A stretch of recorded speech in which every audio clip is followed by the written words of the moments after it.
Welcome.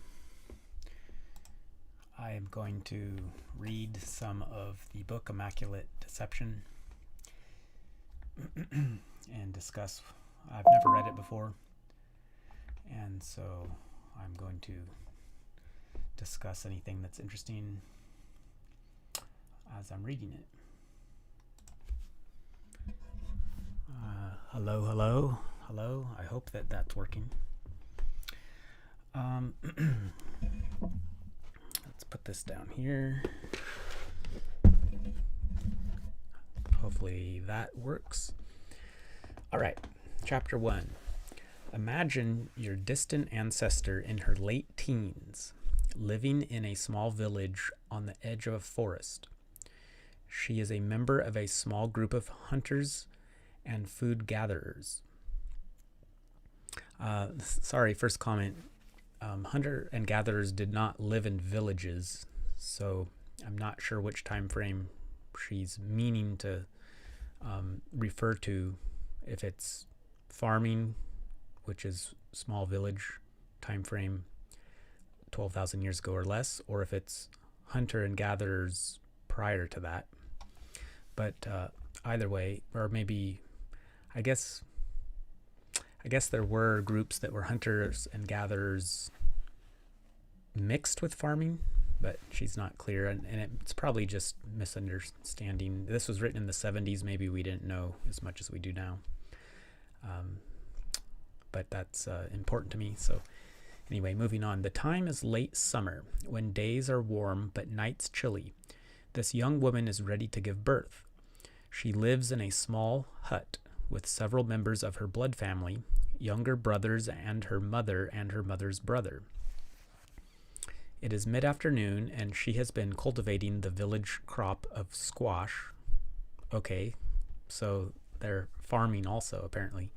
Working slowly in the sun, bare-breasted, her full round belly making her somewhat awkward as she stoops over the ripe yellow plants. The older women in the village have been watching her these past few days, sensing that the infant is soon to arrive. The village is nearly empty of men, for they are on a long hunt which will take them several days away from the village. The women and children and old people remain behind, and there is much for them to do in preparation for the coming winter. For several weeks, the young woman has felt new sensations in her abdomen besides the swimming movement of her child. That's fascinating. My wife is pregnant 6 months now, and definitely the baby swims around. I never really thought about that before, but right now it's got a lot of room, and I can feel it sometimes I can't, and it's definitely moving and swimming, so that's cool. These new sensations are twinges in her groin, and while she notices them and marks them in her mind, she gives them little conscious thought. That's a very interesting statement. She gives them little conscious thought. Whereas nowadays, in modern society, women often overthink. The men overthink too, but the women are often ignorant or fearful of what's happening and reading tons and tons of books trying to figure out what all the sensations mean, which is a good thing, but it implies that they either intuitively are not in touch, or they just weren't taught in our society what these things are supposed to mean, so they have to look it up. While these new sensations are twinges in her groin, and while she notices them and marks them in her mind, she gives them little conscious thought. Several times today she stopped in the middle of work, brushed long hairs from her eyes, and mused over what her child will be like. This is her first child. She has watched her two youngest brothers being born, and she recalls it well. The moist smells, the bloody fluid on the moss underneath her grunting, squatting mother.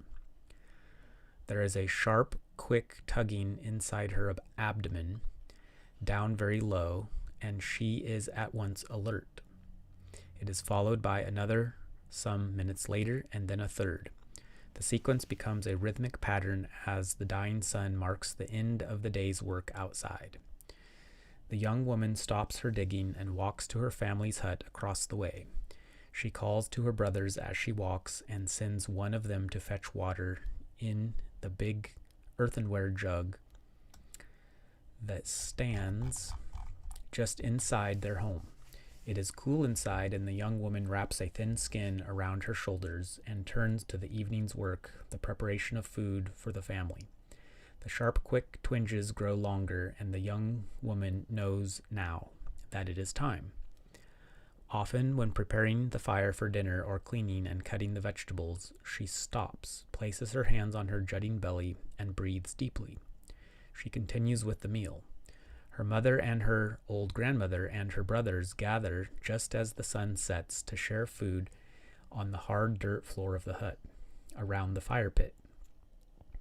They swap stories of the day, and the mother and young woman talk about the hunt and their men who are away. Then the daughter speaks to her mother for the first time of the feelings inside her belly, which cause her to stop and breathe deeply each time they come. The two older women decide it is time to fetch the village birth attendant. One of the boys is sent off carrying a gift of bone implements.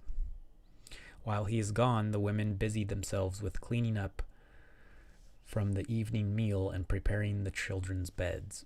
Small skins covered with clean grasses and dried moss, which are taken from a large pile in the corner. The mother is in a reminiscent mood and regales her daughter with stories of the past, births she has had, births she has seen. The young woman tends to the fire, piling on ever larger pieces of wood to burn through the night. Her contractions are several minutes apart now and last long enough for the young woman to feel most comfortable squatting. With each contraction, she drops into a hunched position, feet apart, buttocks on her heels, and lets her head fall back as she exhales heavily. In the intervals, she is up and moving about the hut, bedding down the children and helping her grandmother, who is making new skins into clothing at the edge of the fire. The midwife comes, a woman in middle life, her black hair beginning to gray, carrying her birth tools in a small pouch over her arm.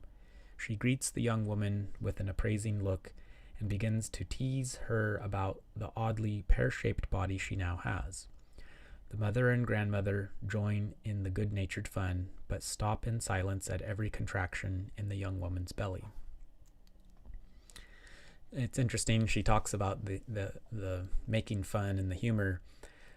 Certainly, humor is a way that humans evolved to overcome things that are painful or fearful. It's a way to make them easier. Unfortunately, in modern times, it's been perverted to make fun of people or to bully them. And so making fun of is actually a natural state of humans, but in modern times, it's perverted and unfortunate.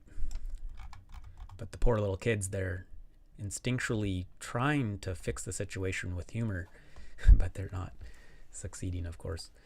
The midwife helps the young woman and her mother prepare a bed against one wall of the hut out of the draft. Chatting about the prospects for the hunt, they spread skins on the floor and top them with a mat of grasses. A newly softened skin is rolled and put to one side. This will be used to cover the baby.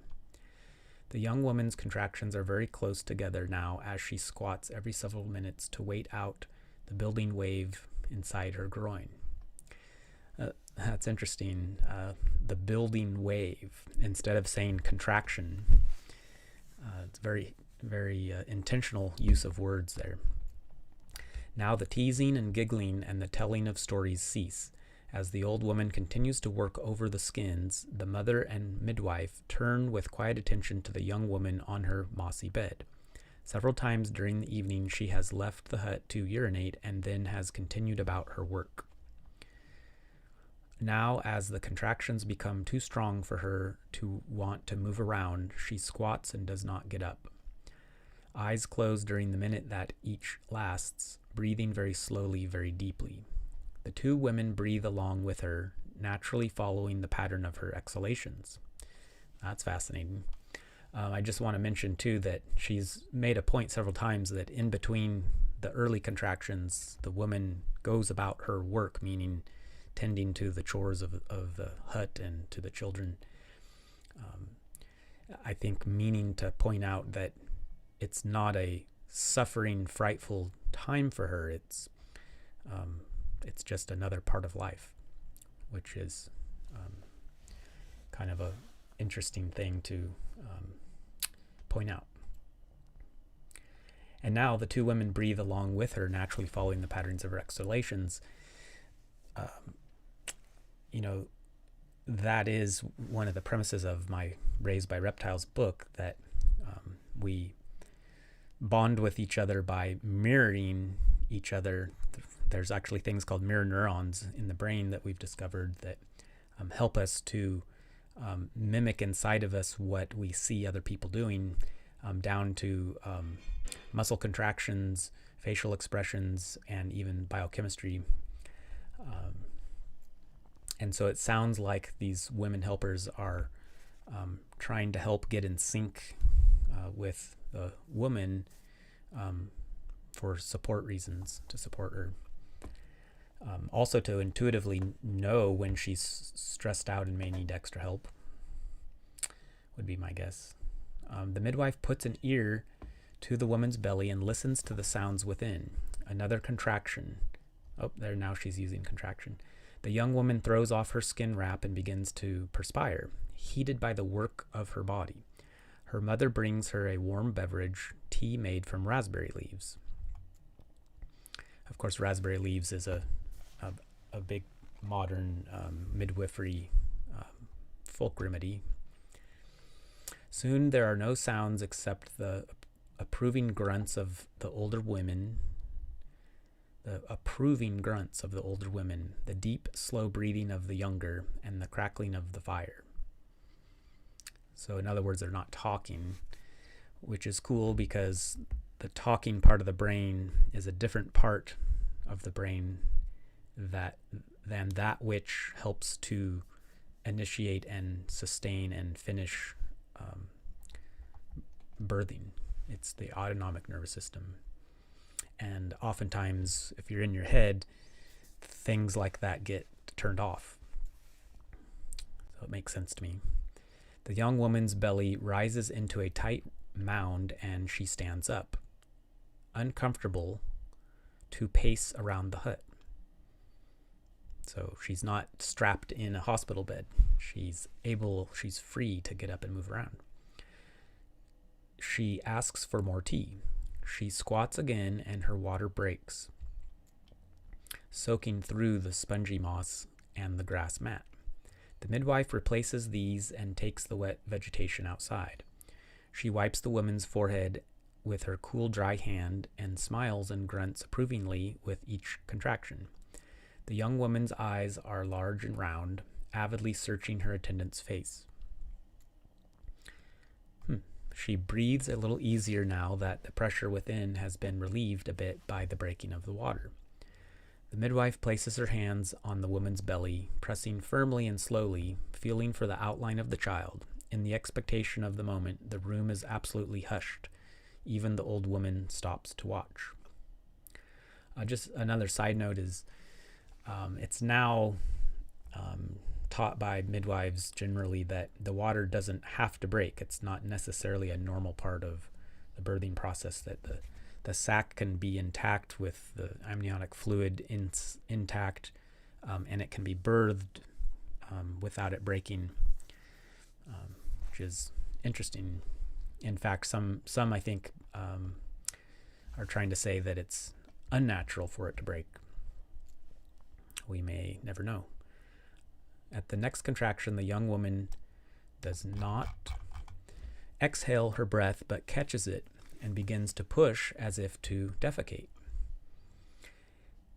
And that's what Ina May Gaskin talks about, is that having a baby is a similar process as defecating. But her point is that you have to feel safe and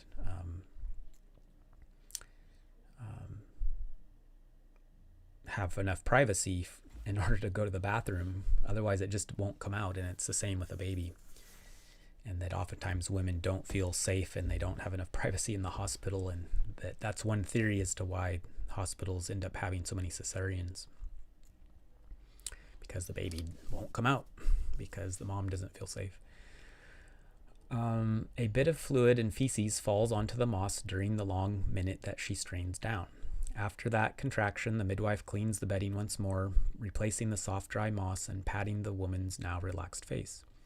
The two older women gather closer and speak in low whispers, which the younger no longer hears. She is reclining against the wall, her eyes closed, hands loose at her side. The next contraction begins and she opens her eyes. She leans forward onto hands and knees and pushes once more, her face red and wet from the effort, pushing with full lungs. With each contraction, the older women grunt in chorus, pushing too. The grunting ends in a long moan as the contraction ends and the young woman leans back against the wall. The air is warm and smells of salty sweat. The young woman enters a faraway world between contractions. So I guess that's what my mom was mentioning this evening when I was talking to her about going into an altered state of consciousness towards the end of labor. She enters a faraway world between contractions. Her eyes closed softly, her face absolutely flaccid, her breathing now light. She dozes when her body is not working, in the stillness of the small hut. So the faraway world is thought to be endorphins released that help with pain relief. And then it's bizarre, but I just was talking to someone today about how they were at a birth and the woman was able to fall asleep in between contractions. But her point was that it's important for a woman to be able to rest as deeply as possible in between contractions to regain her strength. But in order to do that, she has to be as calm and as relaxed as possible. And I think these other women being there to support her and mimicking her and grunting with her is part of that whole process.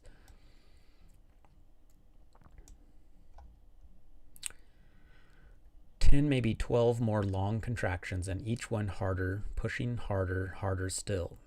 The young woman squats again with her feet wide apart and half sits back on the mossy bed, exposing her vagina. The skin is bulging around the opening. Her anus is open too, and with the next pushing contraction, the women see a small dark circle of flesh and hair at the mouth of the vagina.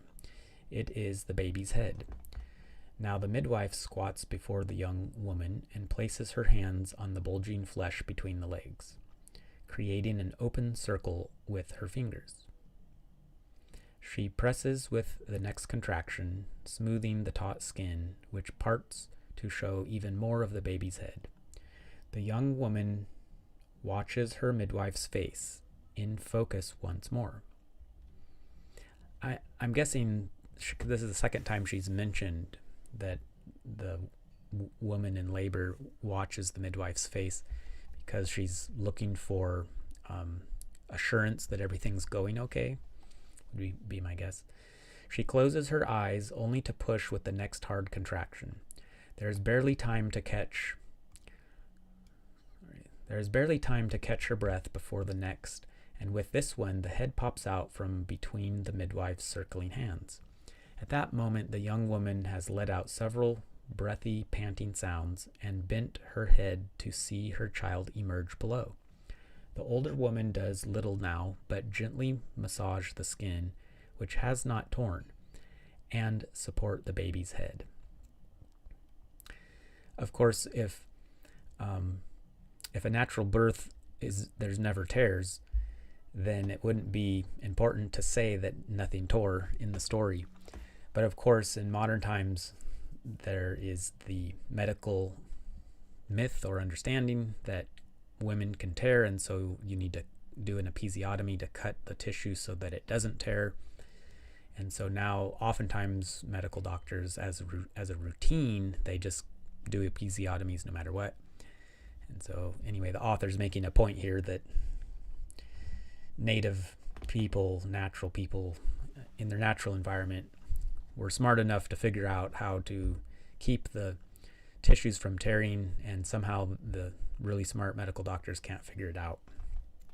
I think that's a little bit of a jab to the medical profession, which when you learn the author's backstory, I don't blame her for wanting to jab at them. The older woman does little now but gently massage the skin, which has not torn, and support the baby's head. With one hand and a crooked finger, she pulls mucus from its open mouth. A hot, sweet smell fills the hut, and during the next 2 contractions, the young woman barely works at all, letting her body slowly squeeze the infant out, one slippery shoulder at a time, after its head has rotated to the side. I've attended 2 births, I believe, at least one, and I have vivid memory of that one at least, and that's certainly what I noticed. Was took a lot of effort to get the head out. Once the head comes out, shoulders come out fairly quickly, and the baby kind of falls out after that. So that's obviously this author's experience as well. But she says here, the young woman barely works at all after the head comes out. The tiny body jerks. It sputters, cries once, and begins to breathe on its own, its body still half immersed in its mother. I like the sound of that. Its body still half immersed in its mother. Another moment of silent expectation, and the midwife is holding the new baby in her hands. The young woman reaches between her legs to touch it too. She lays the baby on the clean moss, and the 3 women lean close to hear it breathe and watch the thick twisted cord pulsate. Forehand, that's what midwives do, but I'm pretty sure that a native culture is not going to be doing that. They're just going to put it on the mother's chest, most likely. 4 hands are on the baby, gently wiping the fluid from its small body and from its eyes and mouth. It cries out several more times with a high squeaking voice, then lies with its head to the side, eyes open wide. A girl, a small, wet, purple-skinned baby girl. As she lies there, quietly breathing, the young woman leans back to rest from her work, smiling. The cord soon stops its pulsations, and the midwife takes a length of strong sinew and a sharpened stone from her pouch. She ties and severs the cord and hands the baby to its mother to put to her breast, wet skin pressed against sweaty skin. She lays a clean, freshly worked skin over the pair and helps the mother lie flat on the bed, which the other woman has cleaned and changed once more. Again, this was in the 70s, and now the midwives are not cutting the cord quite so quickly. Well, she did say that she waits till the pulsation stops, so that's what they're doing. But they're usually the cord's long enough to put the baby on the mom, and they don't have to cut it before they give it to the mom. There is a high mound of soggy moss and grass outside the hut now, a sign that the process is almost complete. As the new mother explores her infant with tentative fingers, the other 2 women wipe her body clean. The baby nuzzles its mother's breast and discovers the nipple. It first licks, then begins to suck hard, and a visible contraction occurs in the woman's now smaller belly. I think I read that as well, that the nursing helps the uterus contract to expel the placenta. The possibility of eating some of it, which is kind of a thing now. The young woman will bleed some more during the coming weeks, and dried moss will once again soak up this moisture and be replaced with new. The baby will be slung at her side in a pouch of skin filled with moss for it to wet on. The baby will be slung at her side in a pouch of skin filled with moss for it to wet on. I wonder if that's a real thing. Because I've heard that often Native women just hold their baby to the side and let him poop and pee on the ground. The new mother will stop often in her work to feed her child from full breasts whenever it cries. Right. So the mother takes the baby to work with her, and when it cries, she feeds it. Sounds like a good idea to me. The infant sucks. She will feed a quick twinge within her abdomen. She will feel a quick twinge within her abdomen as her uterus contracts and her belly begins to flatten and grow firm once more. Interesting. So, does breastfeeding help a woman after birth to have a flatter stomach sooner? If that's true, then that may be an incentive for women who don't want to breastfeed to breastfeed in order to help their stomach flatten. I mean, it's sad that that would have to be the motivation instead of just the health of the baby, but whatever works, I guess, for the poor little things. 3 days later, when the men return from the hunt, successful, there is no sign of change in the village except for the soft pouch the woman mother wears as she stoops over her crops and tends the fire and prepares the evening meal. That's cool, because she didn't say that there was the sound of crying. So apparently the baby is silent, so it doesn't have colic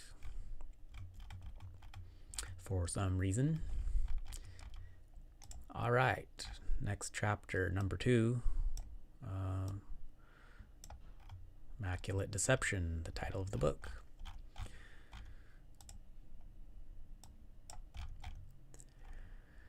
Today, many women have the notion that childbirth was somehow easier for the primitive woman, and in some respects it was. Primitive woman was accustomed to long hours of physical labor, which not only prepared her for the strenuous effort of childbirth, but also, during her pregnancy, moved her baby into an advantageous position for normal birth.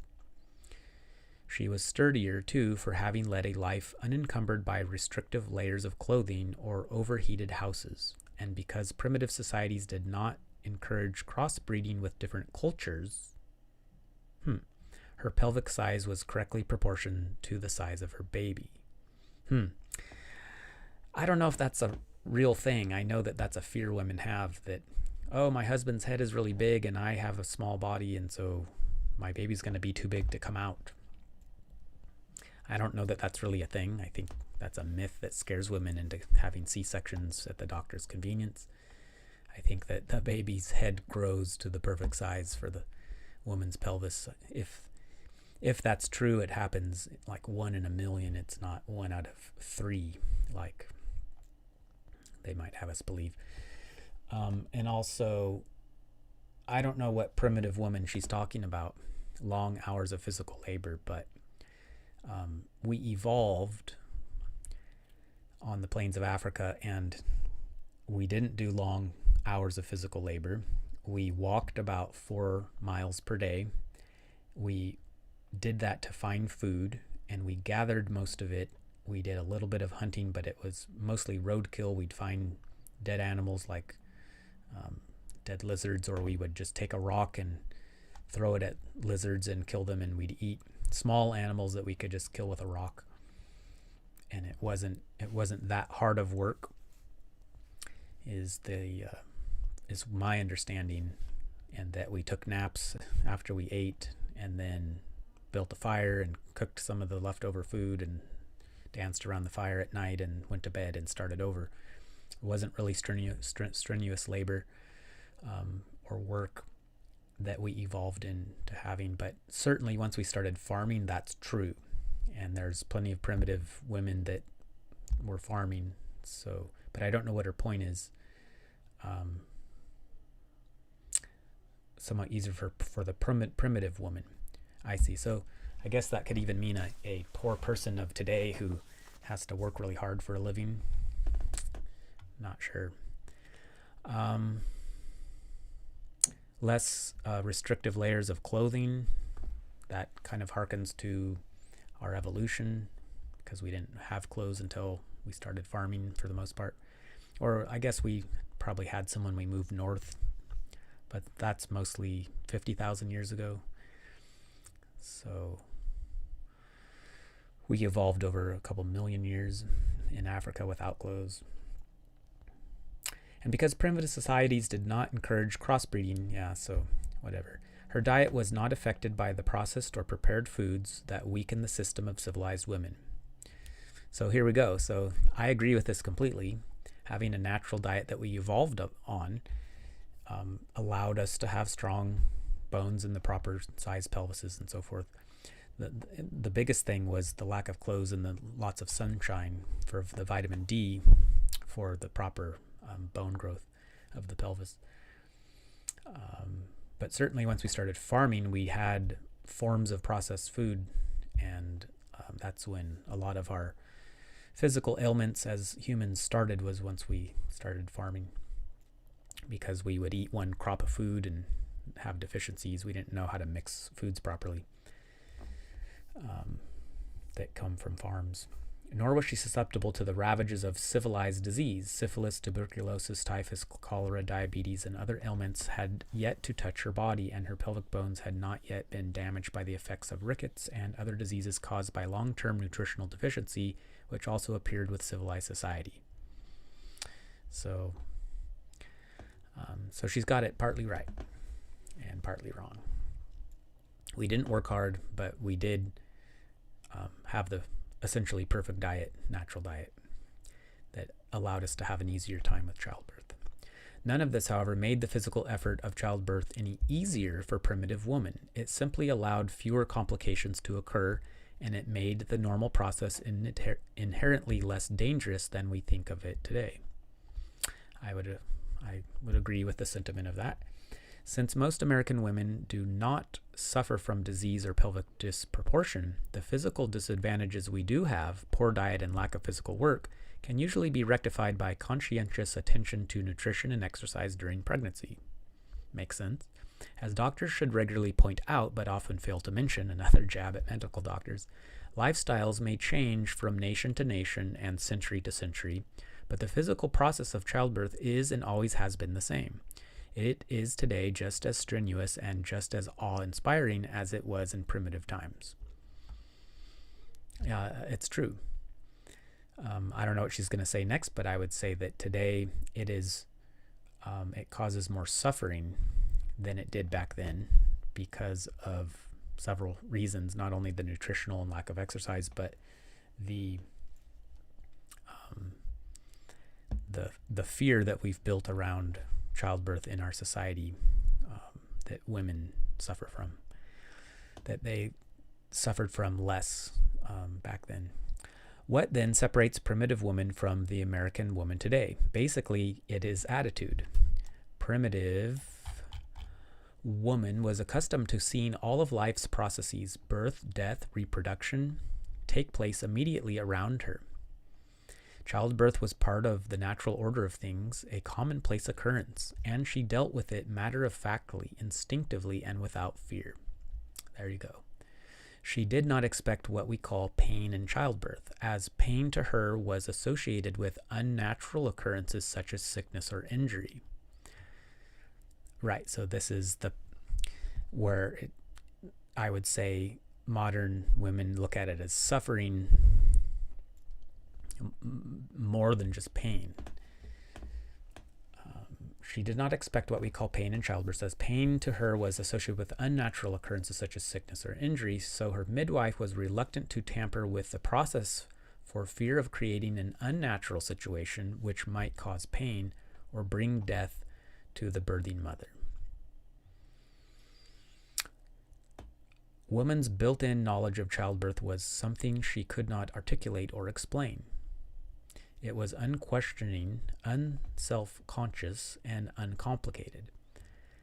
I would call it intuition and instincts. But this was not the case for the men of her culture, who were separated from the process and could only observe what woman literally embodied. In an attempt to understand this unknown natural force, men developed notions and myths about childbirth that often bore little resemblance to the reality of woman's experience. As Margaret Mead notes in her book, Pregnancy, Birth, and the Newborn Baby of 1972, in societies where men have never been allowed to witness childbirth, their fantasies about its terrible nature may be unbounded. Arapesh men give pantomimed accounts of childbirth in which women are conceived as writhing in screaming agony, whereas in actuality the women of the tribe give birth quietly and matter-of-factly in difficult and uncomfortable circumstances on the damp ground of a steep slope in the dark with no one to help except one other woman. The contrast between men's nightmares and the actuality is striking. So I'm kind of worried about where she's going with this, because there's certainly some truth to this, but I think she's mixing up modern masculine men problems with how we evolved as native peoples. And I was curious how she said that the men were out on a hunt while the woman was giving birth in the story. And again, hunter-gatherers don't farm, so she's mixing time periods that these women were staying home farming while the men were out hunting. Yes, that's happened in cultures around the world at certain times, but why is she specifically looking at that when for millions of years hunter-gatherers never farmed? The men would go out and hunt, but I don't think it was necessarily a routine thing that men would always be absent when the baby's being born. But it looks like she's building the case that because men have no clue what pregnancy's about, that they made up false stories that ended up scaring future women. Let's see what she's trying to say here. Man's simultaneous wonder and fear of childbirth was a natural response to the simultaneous forces of creation and destruction he believed woman possessed. In many cultures, her monthly appearance of menstrual blood was thought to be a fatal poison, which could unleash destructive powers on her mate, family, or the entire community if she did not leave the area for a period of time or undergo a purifying ritual. So the blood of childbirth was thought to combine the threat of death with the presentation of new life, and woman... My book ran out.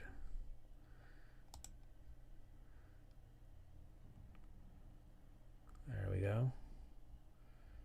Sorry about that.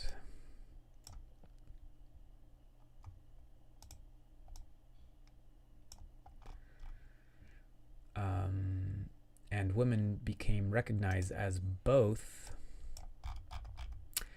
benign goddess and mysterious power, both a life giver and life destroyer, to be feared and desired, loved and scorned. So this is all certainly true for certain cultures during certain periods of history, but she's not being very careful with describing which culture this was at what period of time. And the reason it's important is that we don't want to conflate something that's happened a long time ago with something that is in human nature that's been there all along. And I would say that what she's describing was not going on during the couple millions of years of our hunter-gatherer evolution, that it only went on after we started farming, after we started having human-on-human violence, after wars were starting, after religion started. So all of these things that started after we started farming that were unhealthy for us, at least in religion, I mean in the bad sense of trying to control people and treat the body as something unnatural.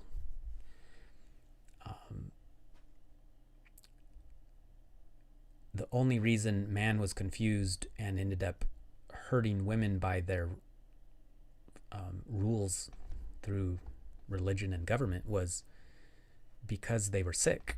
Something happened when we started farming that made humanity sick. And we'll see if she blames the women at all, but okay, let's just say the men got sick. Fine, whatever. Humans got sick, and let's blame the men. Fine, but what made the men get sick? And they weren't sick the whole time of our existence. It was only recently. For 2 million years, men were not sick.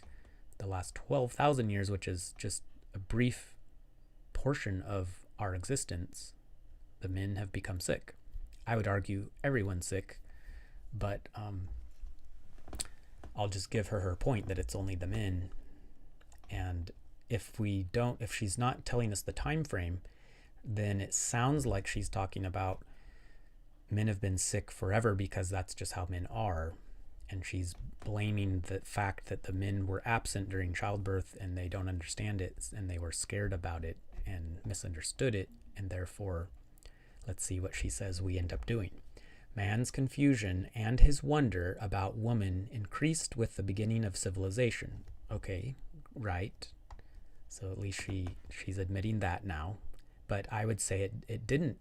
Man's confusion didn't increase with the beginning of civilization. I would say it started with the beginning of civilization. As hunting societies gradually settled into agrarian communities, it was women who first began to gather, then cultivate food from the earth. I'm not sure that we know that, but sure, I mean, it makes logical sense. Men, who in many cultures did not understand the connection between sexual intercourse and childbirth, deduced that only woman could create life in her own body and in the body of the earth. Today we speak of Mother Earth or Mother Nature, for it is not simply fertilization, but the development of life itself that resides in all things female, earth, nature, and woman.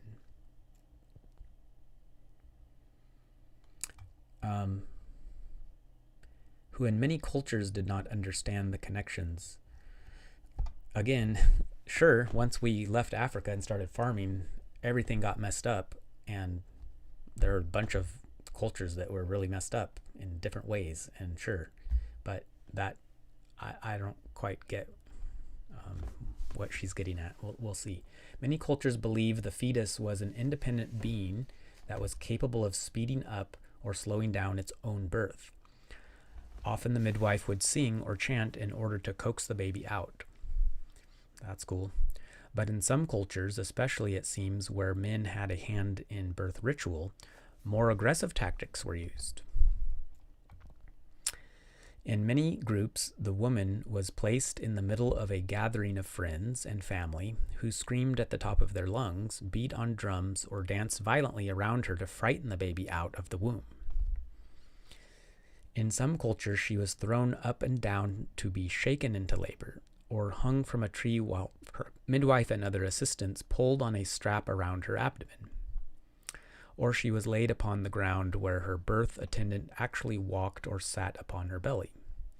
Among some tribes of American Indians, the laboring woman was placed in a clearing to face a man on horseback.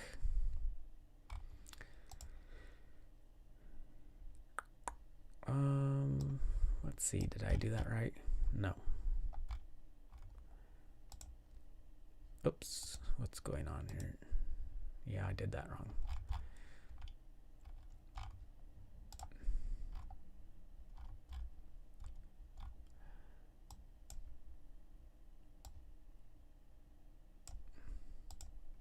Here we go. Who galloped toward her, turning aside at the last moment in an attempt to scare the baby out of her body. So did she really just say that it's all man's fault for this? Men, who in many cultures did not understand the connection, hold on.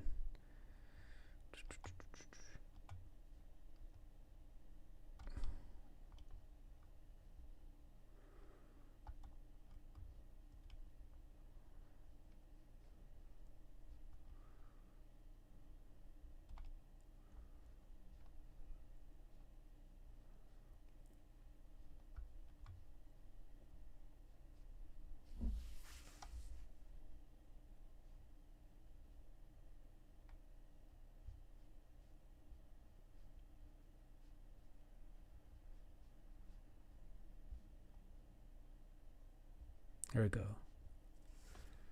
Especially, it seems, where men had a hand in birth ritual. So she doesn't say exclusively, but especially. Sometimes it worked. Even hanging the mother upside down from a tree, which did happen in some cultures, might have moved the baby from what is called a breech position today to a more conducive position for normal childbirth. And each time it did seem to work, those who had conceived the idea became convinced of their power to influence and control nature. Yeah, that's the story of modern humans post-farming. The ability and power to control nature. That's the tragedy of modern humanity. I mean, there's good parts to it as well, because look, we have smartphones. Wasn't it worth it, right? We have smartphones.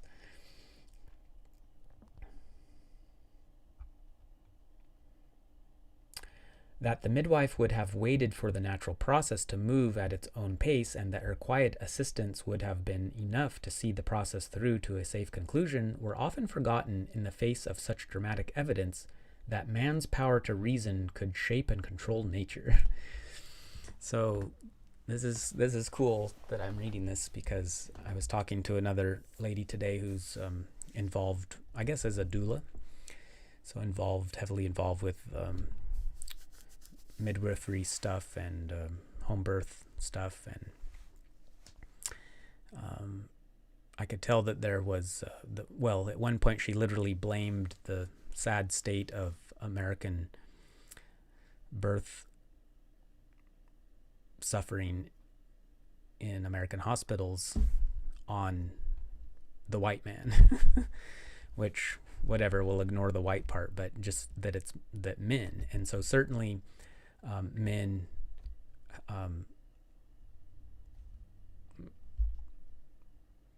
were the driving force in modern times behind getting rid of midwives at the turn of the 1900s and making it a medical process.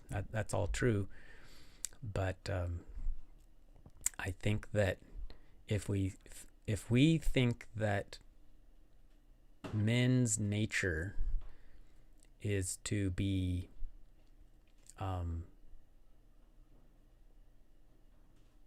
out of touch with nature and to ignore the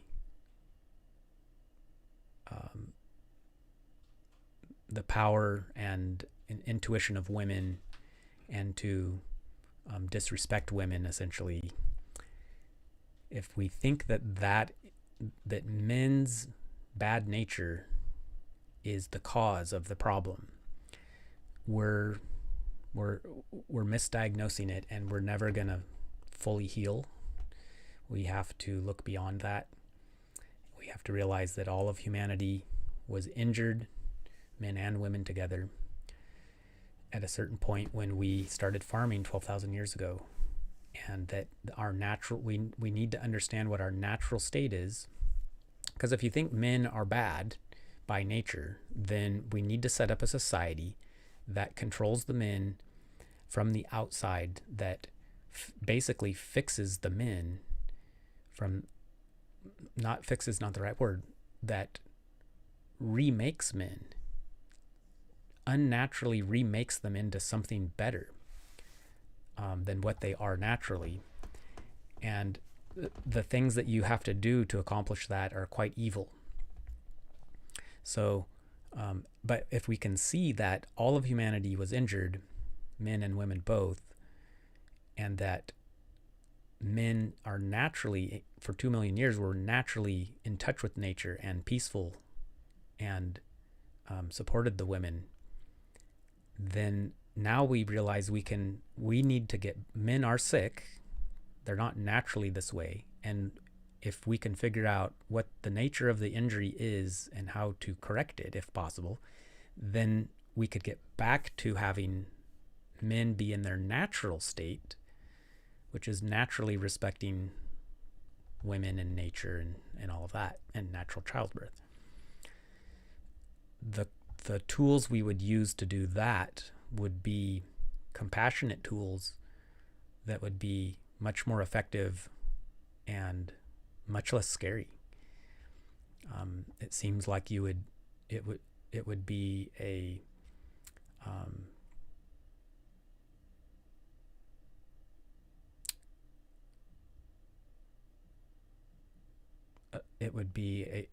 all I can say is a compassionate tool rather than a brute force type of, like, if men are just strong and mean and stupid and powerful, then pretty much you're going to have to use some form of force to change their nature to something better.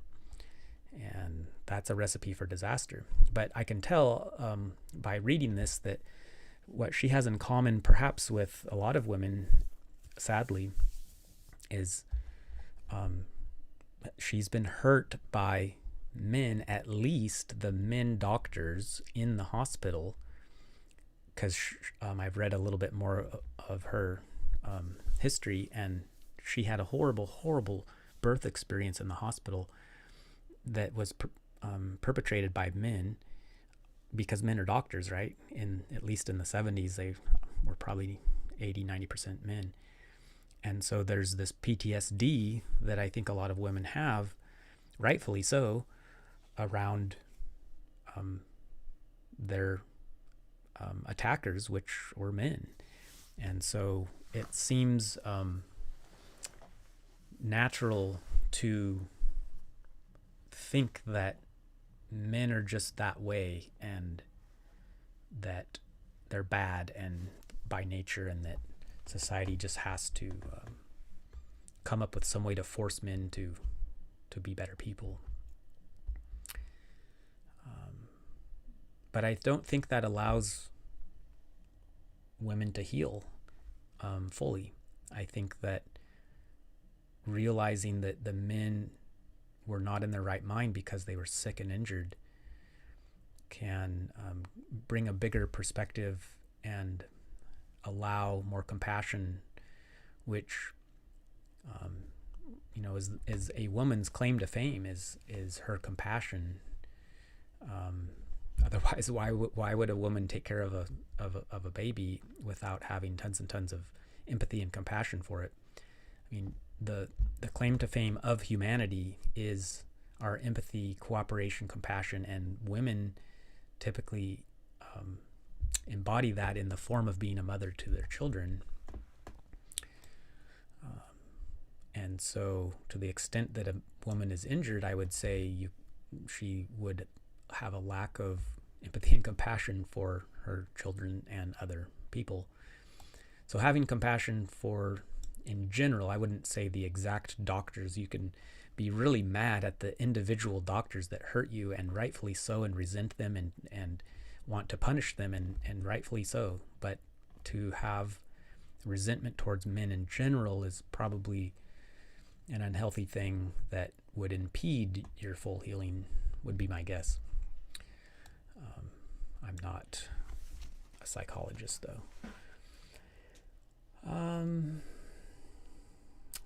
All right. So I'm going to stop now and continue at another time.